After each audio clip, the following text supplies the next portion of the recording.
Nobody told you this, and most people are not ready to hear it. You do not need a therapist. You do not need another self-help book, a new morning routine, or a motivational quote pinned on your phone screen. What you need is something far older, far quieter, and far more powerful than anything the modern world is currently selling you. The ancient Stoics discovered it over 2,000 years ago, and yet here we are, drowning in anxiety, overthinking, and emotional chaos, searching for answers in all the wrong places. You have been told that healing comes from outside yourself, that someone else holds the key to your peace. But here is the part no one tells you. The door was never locked from the outside to begin with. This channel is not a place where you come to feel comfortable about your current situation. This is not a place for someone to pat you on the back and tell you everything is fine. You are not fine.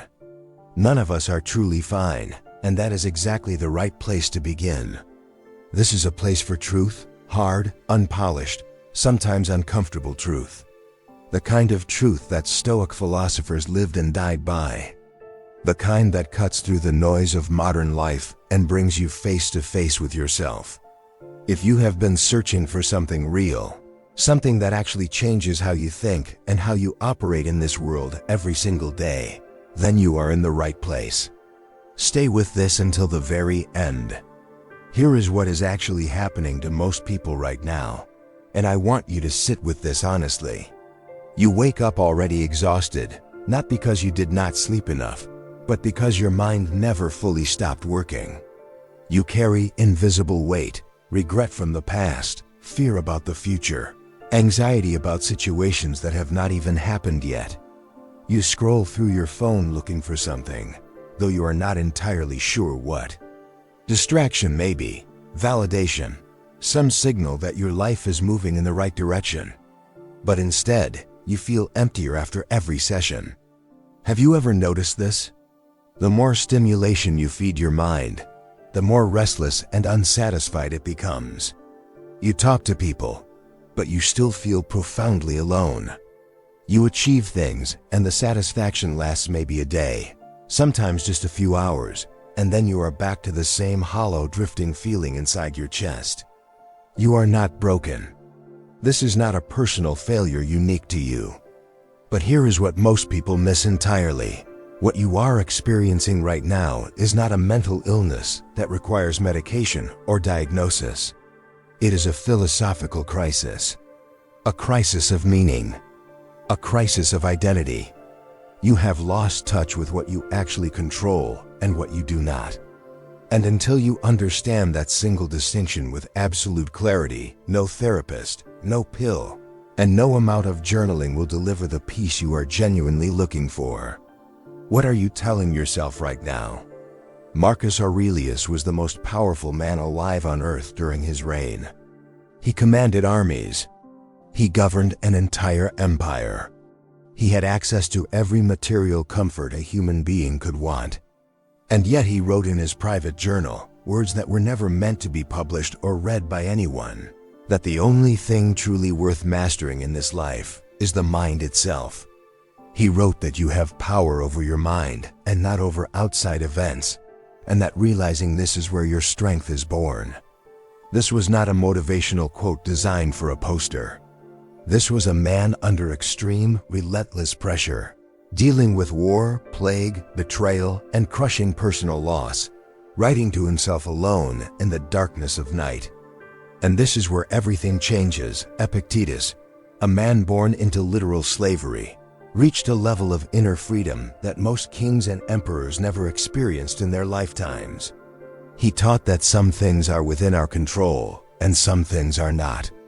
Our opinions, our judgments, our desires, our responses, these belong entirely to us. Everything else, reputation, other people's behavior, outcomes, these do not. When you truly absorb that principle into your daily life, something in your chest loosens. Is this really landing inside you? Or are you still fighting for control over things that were never yours? I want you to stop for a moment, not metaphorically, but actually pause inside yourself right now. Think about the last time you were truly at peace. Not happy, because peace and happiness are not the same thing. Happiness is surface level and weather dependent. Peace is something deeper. Peace is a stillness that does not shake when life gets loud and unpredictable. When did you last genuinely feel that? And more importantly, what took it from you? Was it another person? A specific failure? Or was it your own mind turning silently against you, replaying the same painful memories on a loop, rehearsing future disasters that may never even arrive? Here's what the Stoics understood that modern culture completely refuses to teach. Your suffering is not caused by what happens to you. It is caused by your interpretation of what happens to you. That one insight, fully absorbed into your bones, is worth more than 10 years of weekly therapy. Have you ever honestly questioned whether your thoughts are facts or simply stories your mind invented? Now let us bring this into your actual daily life, because philosophy without application is simply entertainment. Viktor Frankl, the psychiatrist who survived the Nazi concentration camps, wrote that the last of all human freedoms is the ability to choose your response in any given situation. He did not discover this sitting in a comfortable office with a notepad. He discovered it inside the walls of Auschwitz, surrounded by death and total powerlessness. Ryan Holiday, one of the most respected modern Stoic thinkers alive today, has spent years translating this ancient wisdom into practical, usable daily living. And the conclusion is always identical. The obstacle is the way. The thing you are currently running from is precisely the thing you need to walk directly into. The grief, the discomfort, the silence, the failure. These are not interruptions to your growth. They are your growth. Every moment you spend avoiding your own internal discomfort, you are actively extending its power and grip over you. Imagine your mind as a body of still water. When life is calm, the surface is perfectly clear, and you can see all the way to the bottom with absolute precision. But when something disturbs that surface, an insult, a loss, a rejection, a creeping fear, the water becomes turbid and dark. Mud rises from the bottom. You can no longer distinguish what is real from what is distortion, what is truth from what is panic. Now here is what most people do in that precise moment. They panic. They try to fix the muddy water by thrashing around violently inside it, stirring everything further, making the chaos worse with every movement. They talk to everyone about their problem. They scroll through their phones mindlessly. They numb the feeling with alcohol, food, or the desperate hunt for validation. But the Stoics understood something deeply counterintuitive. You do not fix muddy water by stirring it harder. You let it settle. You become still. You practice the discipline of non-reaction long enough for clarity to return naturally on its own. And this is where everything changes, because stillness is not weakness. Stillness is the highest form of strength available to a human being. The man who can sit at the center of chaos without being consumed by it is not empty inside. He is completely full. Have you ever tried choosing stillness when every single instinct in your body told you to react? So what does this actually look like in your real daily practice? Let me give you 3 things you can begin doing today, not next week, not once you feel ready, but today. First, every single morning before you touch your phone, before you speak a word to anyone, sit in complete silence for 5 minutes. Not traditional meditation, just silence. Let your mind produce whatever it wants to produce. Do not fight it. Do not judge what surfaces. Simply observe your own thoughts the way a scientist watches a specimen under a microscope, with curiosity and zero attachment. You are not your thoughts. You are the one watching them arise. That distinction alone, practiced consistently, will begin to rewire how you experience every moment of your day from the inside out.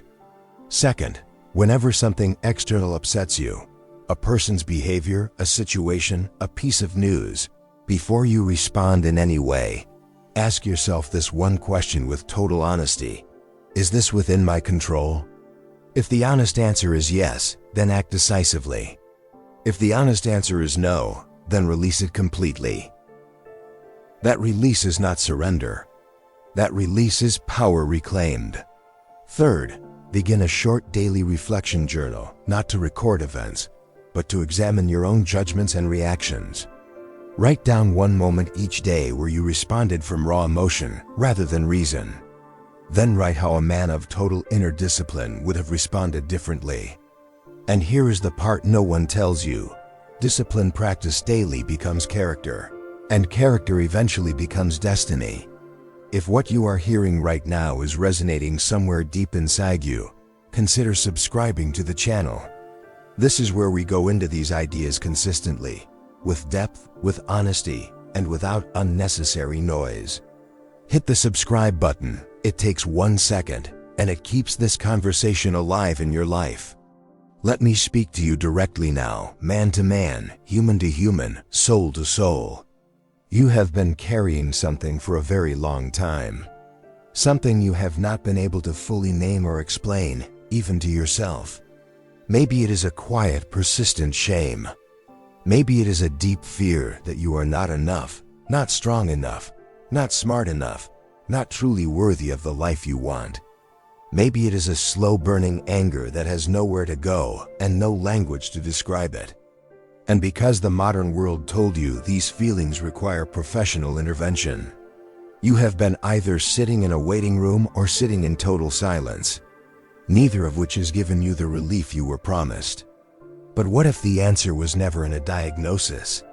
What if the answer was in a decision? A decision to stop allowing uncontrolled thought to dictate your entire reality. A decision to stop outsourcing your peace to circumstances you were never able to change in the first place. The Stoics did not have therapists. They had philosophy. They had daily practice. They had the relentless commitment to examine their own minds every single day without flinching from what they found. And they produced some of the most mentally resilient human beings in all of recorded history. You do not need to be rescued. You need to remember who you are beneath all the noise. Here is the hard truth, and I am not going to soften it for you because you do not need softness, you need clarity. Most people will watch this video, feel something real stir inside their chest, and then go back to exactly the way they were living before pressing play. Because genuine change requires something that comfort absolutely cannot coexist with. It requires confrontation. A confrontation with your own patterns, your own excuses, your own comfortable suffering.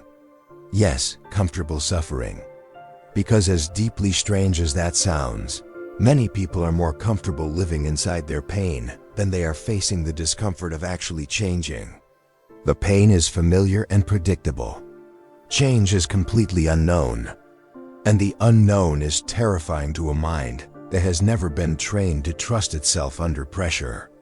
The Stoics would call this the greatest of all human failures, not moral failure, not financial failure, but the failure to master oneself. Marcus Aurelius wrote to himself, "Waste no more time arguing about what a good man should be one. Not tomorrow, not after you have fully healed, now, with exactly the clarity and courage available to you in this precise moment." The wisdom has been proven across centuries of war, collapse, and empire. The only real question is whether you are willing to actually use it. Thank you for staying until the very end. That alone tells me something important about you. You are the kind of person who is genuinely serious about this inner work. If this moves something real inside you, share it with one person who needs to hear it today. Subscribe if you have not already. We will be back with more truth, more depth, and more Stoic wisdom for the mind that refuses to stay asleep. Until next time, stay strong, stay still, stay awake.